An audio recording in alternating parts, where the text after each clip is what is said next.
kulanti wacan saaxiibayaal kusoo dhawaada wararkii ugu dambeeyay waxaan eegi doonaa ceebtii ka dhacday horyaalka Turkiga ee sababtay in albaabada loo laabo dhammaan ciyaarihii dalkaasi iyo martigelinta Euro 2022 oo laga joojinayo. Jurgen Klopp oo jabiyay rikoodh Sir Alex Ferguson ka dhigay horyaalka Premier League kulanka labada good kama marna wararka suuqa haddii ay tahay markii ugu horeysay soo booqato fadlan rukumo kambaleel kana fursad uga mid noqoto dadka ugu horeeya ee warbixinta ay soo gaadho.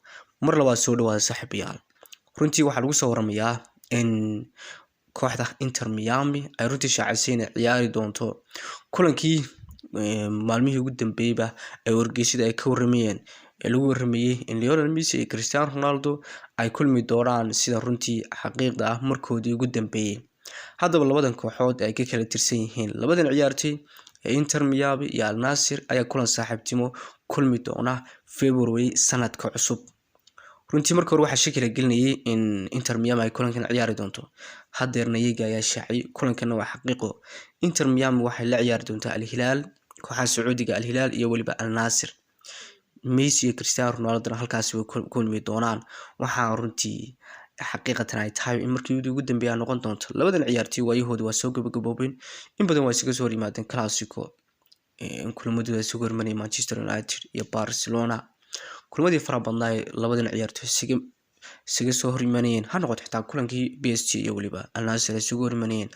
haddaba labadan ciyaartoy kulankoodii ugu dambeeyay waayahooda waa soo gabagaboobeen kulankan Febraayo ay ciyaari doonaan labadan ciyaartoy Inter Miami waa shaacisin kulankaasi ay ciyaari doonto.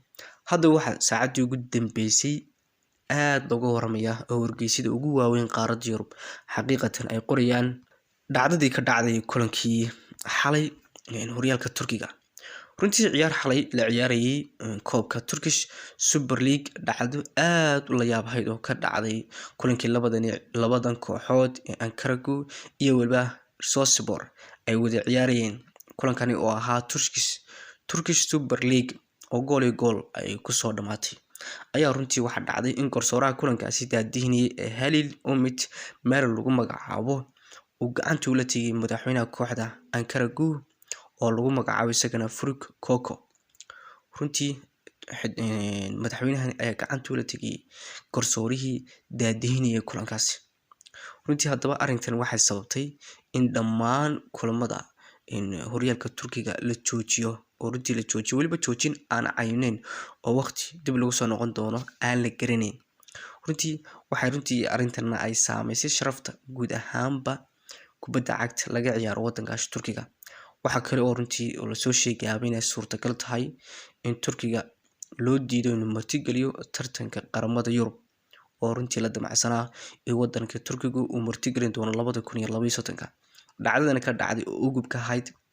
haddaba runtii in 2022 laga joojiyo ayaa dhici karta dhacdadan dhacdo ugub ahayd oo kubadda cagta runtii aan looga baran madaxweynahan intuu soo digay ayuu feer la dhacay garsoorihii kulankani daadihinayay.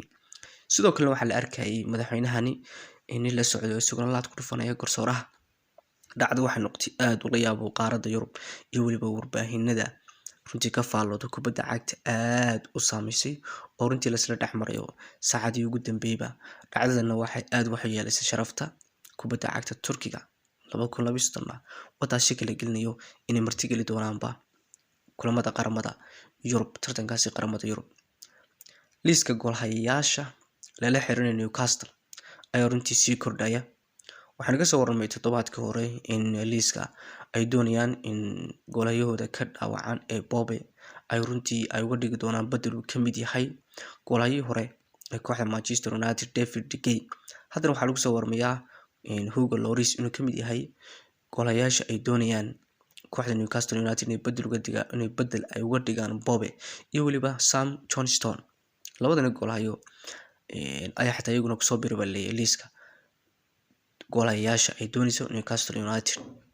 waana runtii wararkii ugu dambeeyay ee la qoray in Hugo Lloris iyo waliba Sam Johnstone ay ka mid yihiin safka ay doonayaan amba safka soo baxaya goolayaasha ay doonayso Newcastle United. Jurgen Klopp ayaa runtii uu ku maadsaday xidigihii suuqa dhawaa iska diiday kooxda Liverpool.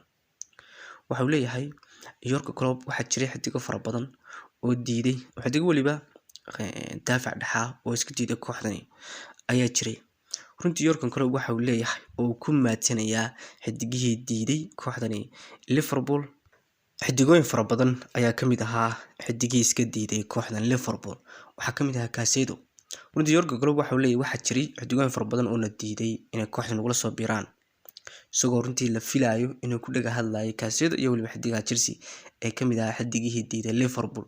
waxa uu leeyahay xidigahaasi diiday na diiday haddana xidigana diiday oo suuqa dhawaana siibsano iminkana waa taasi Victor ugu sareeya ee horyaalka Premier League ayuu taaganayo Jurgen Klopp uu leeyahay.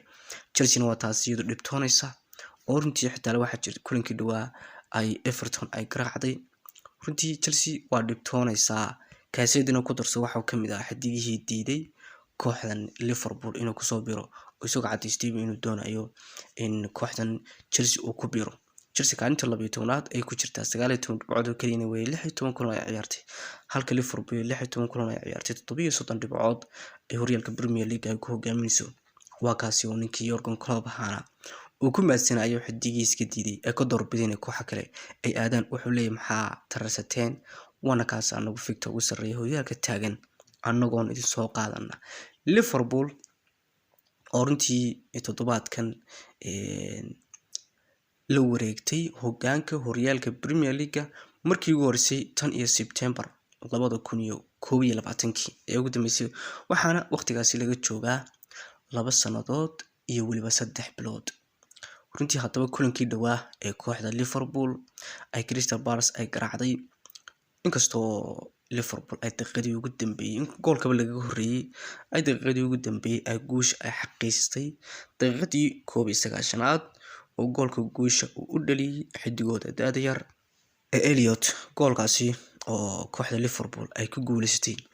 runtii inkastoo muddo dheer ay kooxda Liverpool hogaanka ugu dambeeyay oo kulankaas waa kulankii hogaanka ila wareegeen, haddana waxa leeyahay Jurgen Klopp waxa uu jabiyay rikoodh yaalay Sir Alex Ferguson horyaalka Premier League oo runtii kulankan oo Crystal Palace iyo Jurgen Klopp uu garaacay waxay ka dhigantay kulankii 17aad ee horyaalka Premier League ee kooxda Liverpool ay badinayso ay waliba goolka guusha ay dhalinayso daqiiqada 9aad ay guushooda xaqiiqsanayaan daqiiqada 9aad iyadoo xaqiiqatan kooxda Liverpool inay barbara gasho ay ku sigatay kulankaasi. Sir Alex Ferguson rikoodhkiisaasi ayuu Jurgen Klopp uu jabiyay kadib markii ay daqiiqadii 9aad ay u dabaaldegeen oo ay meel sii dhigteen 3 dhibcood ay kulankii Crystal Palace, inkastoo guushooda qirinqiir la geliyay oo kulankaasi ay dhibtoodeen kooxdan Liverpool. hadda waxaa jira maanta kulamo tartanka horyaalada championka la ciyaari doono. waxaa ciyaari doona kulan Manchester United iyo Bayern oo 11 ka ciyaari doona. Napoli oo ciyaari doonta Real Madrid, Inter iyo Real Sociedad. kulmo waaweyn baa jira. Arsenal baa PSV la ciyaari doonto. haddaba kooxaha qaarna waa baxeen qaarna uu qirinqiir buga jiro. waxaan eegi doonaa kulamada aan wali aan kala bixin. hortaydu Manchester United fursadeed aad ay adag tahay. Bayern bay leedahay oo iyadoo xilli hore wax xaqiiqstay, inkastoo wali aanay jirin groupkan aan lagu kala bixino. Copenhagen iyo Galatasaray ay isku dhibceen. Manchester United ay 4 dhibcood leedahay halka labada ka sare 5 leeyihiin. Bayern 13 dhibcood ay baxday. Bayern bay leedahay Manchester United waa Manchester United sidee ku soo bixi kartaa taala. Manchester United haddii kulankan ay badiso oo Copenhagen iyo Galatasarayna ay barbarayaan ugu yaraan waa soo bixi doonta. haddaba waxa la isku hayaa Bayern badin doonta, Copenhagen iyo Galatasarayna inay barbarayaan. runtii United ay soo hadha aad ay adag tahay, laakiin wali fursad waa leedahay Manchester United inay soo bixi doonto, inkastoo fursadeedii ugu weynaa ay iska lumisay wareegeedii shanaad. Arsenal ayadoo ciyaari doonta PSV 40 stari doonaan, inkastoo PSV-duna aanay bixin oo caawa qirqir galin doonta haddii Arsenal ay ka badiso. waa kulan kale weyn oo jiro. Real Madrid oo iyadoo ciyaari doonta. Napoli ayaa runtii iyaduna laftigeeduba ciyaari doonta. waa kulamadaasina oo gurubyadaasi iyadoo Real waa baxay, laakiin Napoli-duna weli ma xaqiiqsan. kulankan ay Napoli ay leedahay Braga haddii ay badiso runtii waa soo bixi doonta, laakiin haddii Braga ay ka badisona qirinqiir ay gelin doontaa. Napoli Real Madrid waa xaqiiqsatay. Real Sociedad iyo Inter iyagu waa baxeenba. groupkaasina waxa weeye group lagu kala baxay. runtii kuwaasna waa kulamada la ciyaari doona caawa tartanka horyaalada, inkastoo indhaha lagu hayo kulanka Bayern iyo waliba Manchester United ay wada ciyaari doonaan waa kulan weyn runtii wararkeena ciyaaruna waa naga intaasi intaanu ku kulmi doono wararkeena kale. Wassalaamu calaykum.